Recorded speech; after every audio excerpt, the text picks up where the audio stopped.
माजी आमदार बच्चू कडू यांनी केलेले सर्व आरोप हे चुकीचे असून सर्व आरोपांचे खंडन व सर्व आरोपांचे प्रत्युत्तर सर्व पुराव्यानिशी संबंधित माहिती देण्याकरिता 30 ऑगस्ट 2025 रोजी दुपारी 12:30 वाजता श्रमिक पत्रकार भवन राजापेठ अमरावती येथे अचलपूर मतदारसंघ आमदार प्रवीण तायडे यांनी पत्रकार परिषदेचे आयोजन केले होते।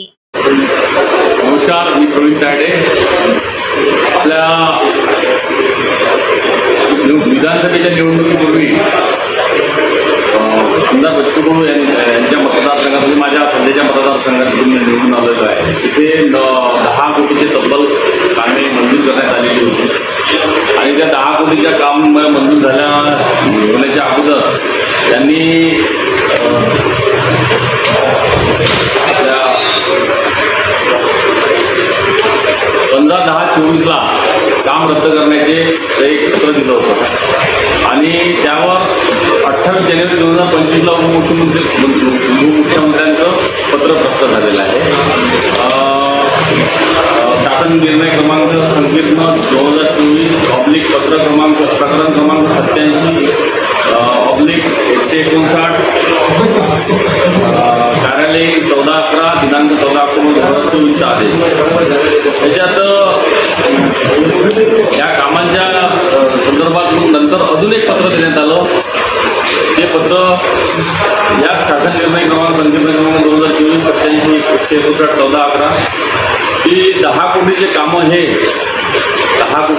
हे त्यांच्या पत्रावर अचलपूर नंदीपूरचे काळा मारुती संस्थान हे काम मोर्शी हद्दीतील नगर परिषद अंतर्गत खुल्या जागेत उद्यानमध्ये 4 ओपनची साहित्य खेळणी जीवनपुरा अचलपूरचे बालाजी संस्थानचं काम हे 50 लाखाचं होतं। नगर परिषद मोर्शी अंतर्गत नगर परिषद शाळेमध्ये कम्प्युटर लॅब आणि इतर असे एकंदरीत जरुरी त्यावरती दिलेले आहे।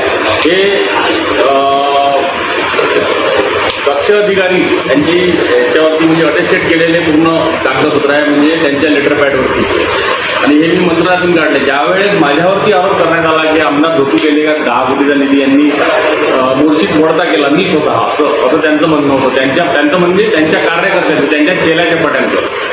आणि असं असताना मला ते सहन झालं नाही की मी असं कोणत्या प्रकारचं काम करू शकत नाही भविष्यात सुद्धा। दुसरी गोष्ट, त्याच्या कार्यकर्त्यांनी हे सुद्धा म्हटलं की मी बाहेरच्या मतदारसंघातला आहे किंवा माझा अचलपूर तालुका आहे। माझा मतदारसंघ 2004 पर्यंत माझं गाव अचलपूर मतदारसंघात होतं। उलट बेलोरा जे तत्कालीन आमदार बच्चू कडूचं गाव आहे ते तिवसा मतदारसंघात होतं।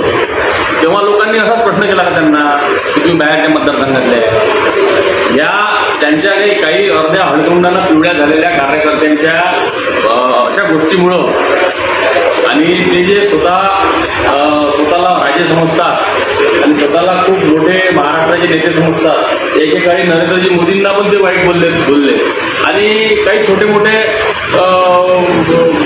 हाताशी सोशल मीडियाचे जे पेपर आपण म्हणतो याला हाताशी धरून माझ्यावर टीका करण्याचा प्रयत्न करतात, माझ्यावरती सूड उभारण्याचा प्रयत्न करतात।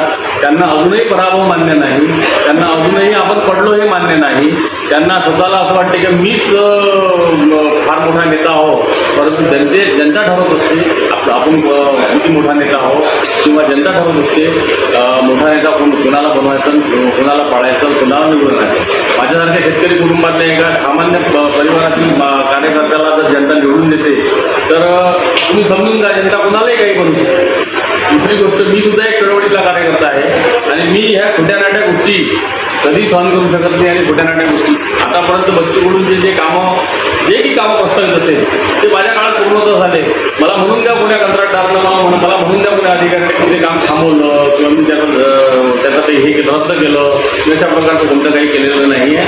आणि दुसरी गोष्ट, बच्चू कडूंना जे 20 वर्ष लोकांनी जनतेनं प्रेम देऊन निवडून दिलं त्यांच्याशी प्रतारणा बच्चू कडूंनी केली असं मी समजेल। असं लोक समजत आहे की तुम्हाला 20 वर्ष निवडून दिलं असताना, एवढं मोठं केलं असताना तुम्ही 10 कोटीचे कामं स्वतः मोर्शी मतदारसंघात मुरुड नगर परिषदेच्या अंतर्गत मोर्शी मतदारसंघाच्या अंतर्गत तुम्ही विकले, त्याचं कमिशन खाल्लं, त्याच्यामुळं तुम्ही हे कमिशन खायसाठी ते 10 कोटी रुपये दिले का याचाच अर्थ असा निघतो।